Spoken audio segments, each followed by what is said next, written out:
Does seem kind of cool. I noticed that there's a backlight now with the red too, and the front.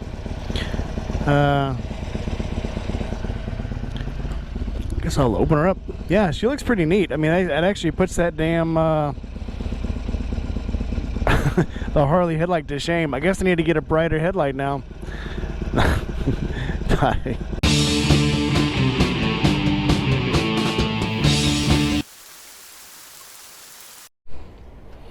All right, so this is my new Alaska leather short hair seat cover. It was about $50, $55, something like that.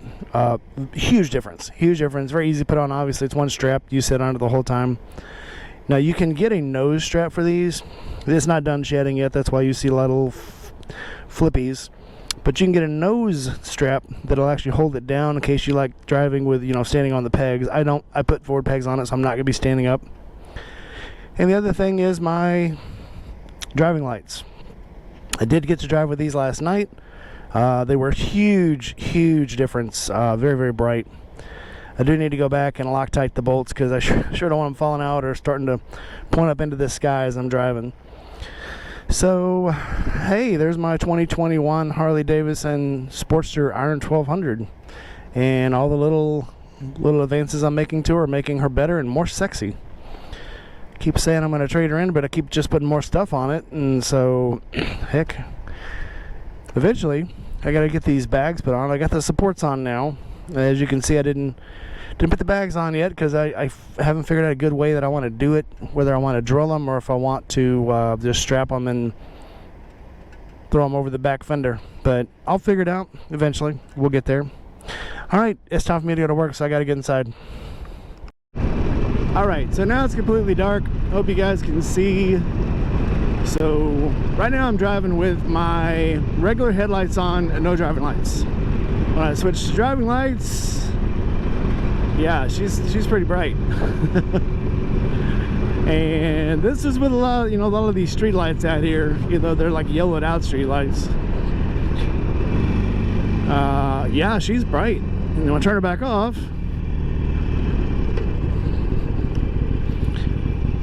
yeah, it's like the light just goes away. My stock Harley headlight still on. And then the bright, the dim, and I'm not going to do the flash because it's just kind of ridiculous. Yes, I will. And then back to the bright.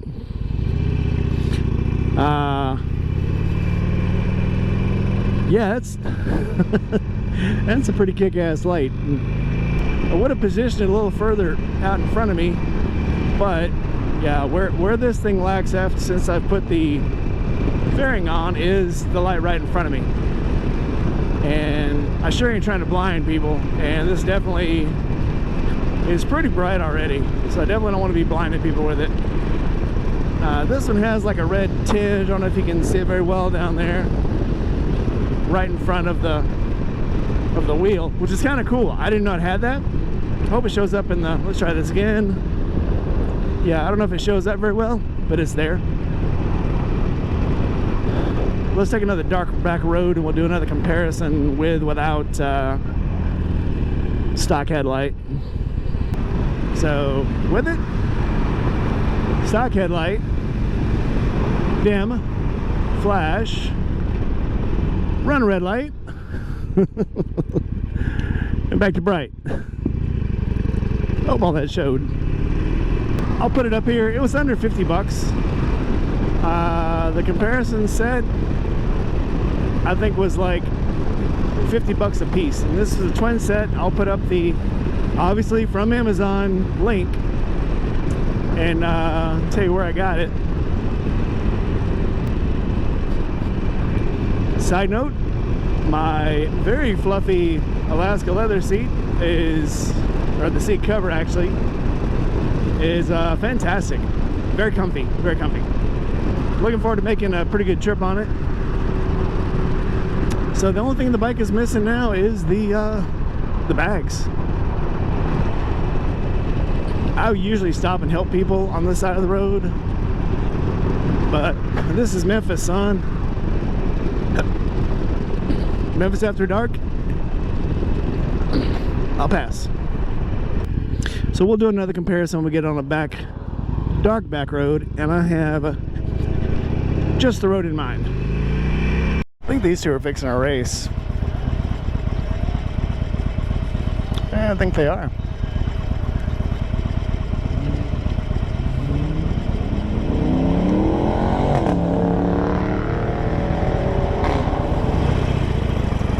All right, we're gonna let this guy get ahead a little bit.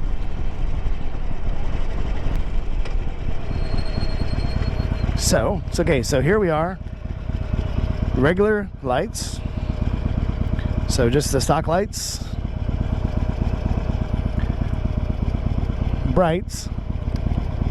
Dims. And flashes. All right, and then off. And then here's my stock brights. And then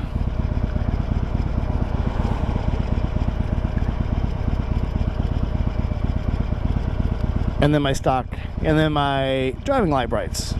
Again, here's the red lights in the front. I don't know if y'all can see that.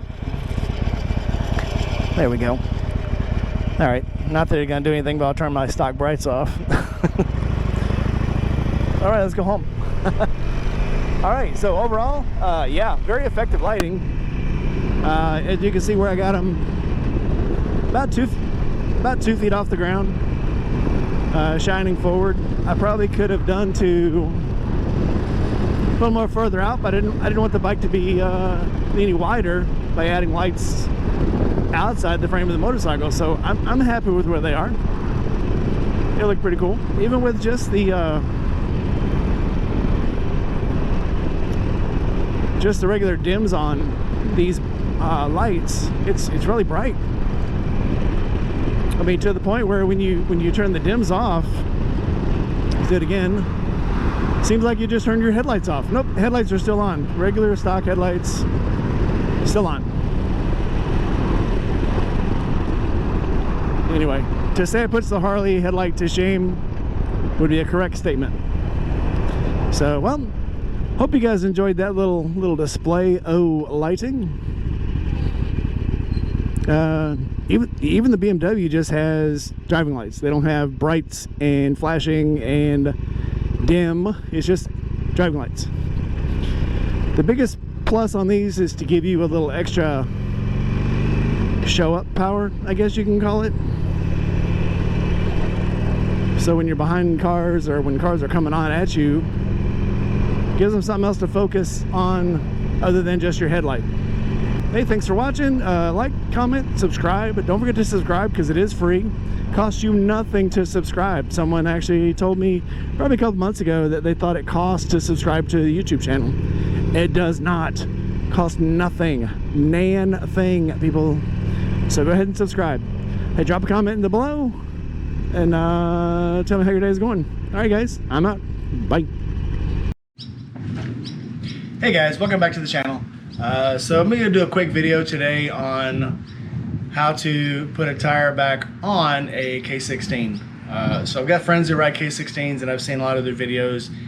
And the most important thing I want to point out, I've seen a lot of guys say it's a really big tire, there's not much room between the two exhausts and your wheel splines.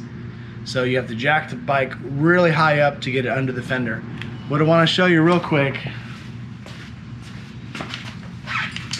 So BMW puts this, there's always an easy way to get the tires off.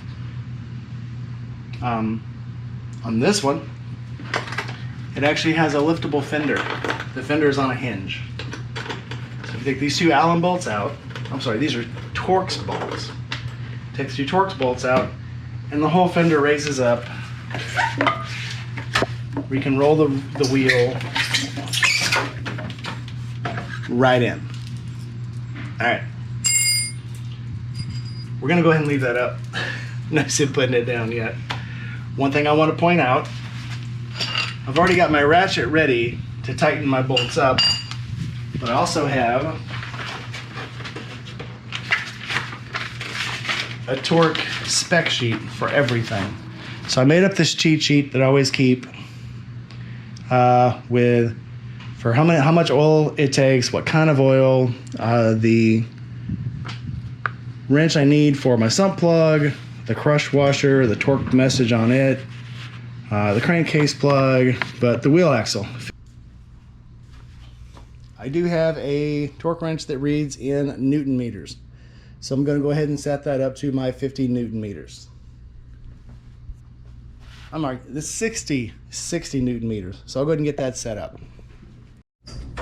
One thing else I wanted to do, but because I'm me, I didn't. But check your air pressure before you put the tire on. That'll save you a lot of time trying to crawl back under the bike after you're done. All right, it's supposed to have 42 in it. I've got 38 in it, so I'm going to put a little air in it. And because I do not have a California quiet air compressor, I'm going to go ahead and fill my pressure in the tank with the video off.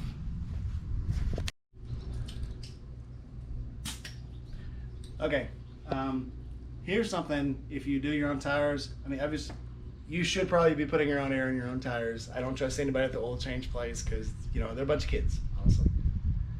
So I use a Merlin on my home set with a locking air chuck and a pressure reader on the air chuck. Because once you lock it in, you don't have to worry about trying to keep it on. Now here's something important you need to know. When you're using your own air chuck, when you put air in it, this is not the actual pressure of your tire. There's a relief on the bottom here, this button. When you release that, that's actually the pressure in your tire. The pressure that it shows here is not the pressure in your tire, it's the difference, sort of an added average between what's in here and what's in here. And a little bit will bleed over into this hose. Once you close this valve, all you're reading is this side, but it's still trapped in here from when this was open. So if you release it, now that's actually what your air pressure is in the tire. We're at 40, I'm gonna go up a little more. 42. I'm gonna give it a little bump because I know when I take the chuck off, I'm gonna lose just a little bit of air. All right, so we're at 43 instead of 42 probably. I'm okay with that. All right, so we got our trap door still open. I'll get this into here. While this is on, I'm gonna take a quick look at my brake pads. They still look pretty thick, so I'm okay with that. If you look in here, all right, so you can see the distance. How easy that is to see. Okay, so you've got your rotor, which is the big disc that you actually see on your car. Then the small metal plates, that's actually the backing for your braking material. So that gap that's inside there, that's actually how much brake pad material you have left. So that's actually what you're actually measuring. And I've got plenty in there for this bike. I've got new brake pads over there. I always keep a spare set. But right now I've got plenty. So we'll get my lug bolts, not my lug nuts. I've already put some anti-seize on them. It doesn't take a whole lot. You don't need to goop them. The more anti-seize you put on here, the more is going to bleed out when the tire gets hot and all your parts get hot, and it's going to bleed out onto your rotor. So I don't want that.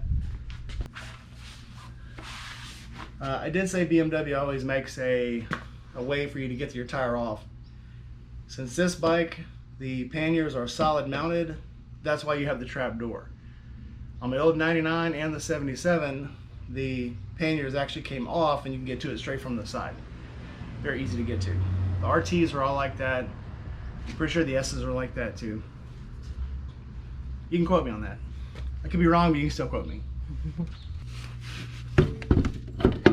So I get it up here, roll it around to where I need it to be, and I can just hold it on while I get one bolt in there.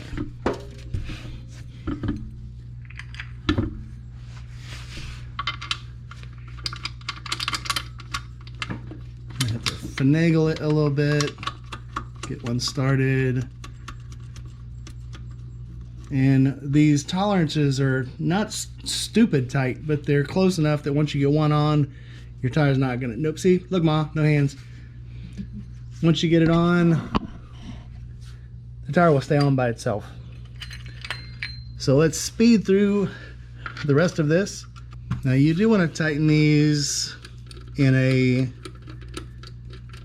cross pattern, but start at the very top. That'll pull the top of the tire in, because most likely that's what's going to be loose. Once you pull the top in and the bottom in, not even snug, just, I mean, go until you get resistance. Get them all.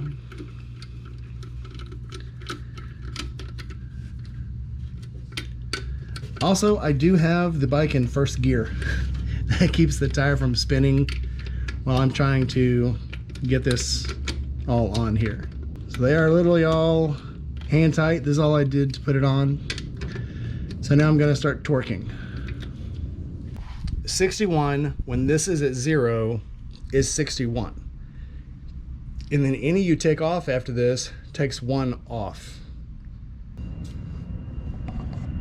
Are 60 Newton meters. So if we're at 61 there, and we take 1 off, we're at 60. So now I'm going to tighten this down where it can't move while I'm messing with it. Can you see? Get her locked in there.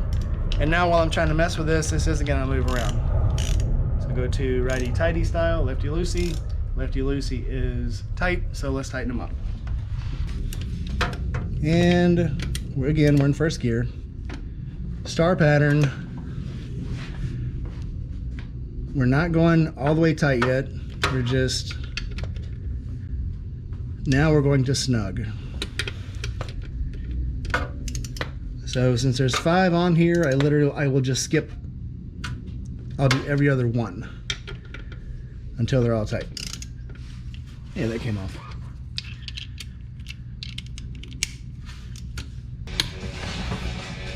Got 60 there. Carson. Just answer it. Go ahead and answer it. Hello? Hello? Hello? Oh. All right. So we are finally at the part of the torque where we're torqued. We're making torque. All right, well, that was Country Coder. Apparently, we're planning a trip tomorrow, and this just so works out. He calls us to ask what we're doing. So, hey, look, I have a new tire on the bike. So, guess what? We might be going to see Country Coder tomorrow and go to the barbecue shed. Yep, I'm checking all these again, making sure they're all tight. All right, I'm gonna call that good. Can you hand me the air valve cap? It's gray.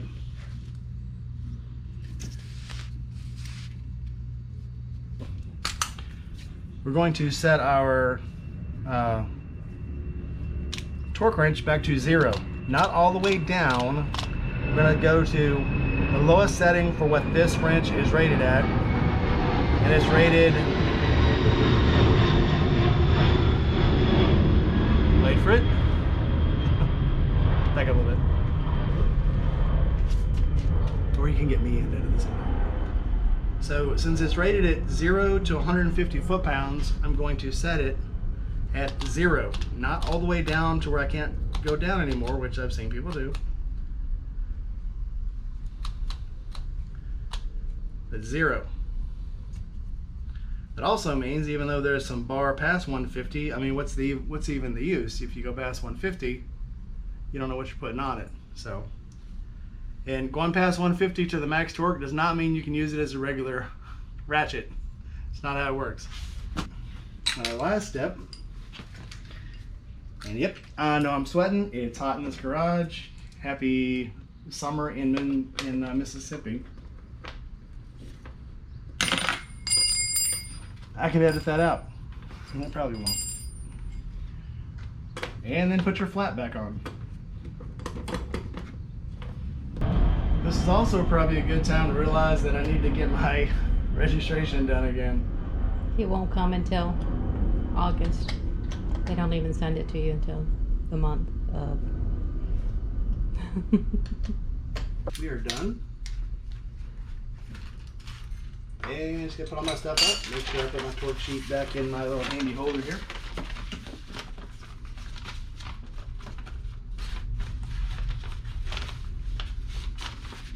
On a side note, this toolkit is probably the most handy thing that you can have for a trip. Always carry this toolkit and this kit.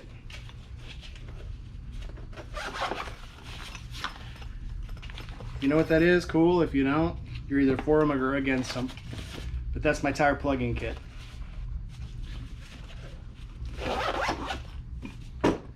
Alright, well, hope you enjoyed that. Don't forget to like, comment, subscribe, hit the bell. I'm probably going to add this onto my driving light video because they're both pretty short videos. So I will see you around. Peace out.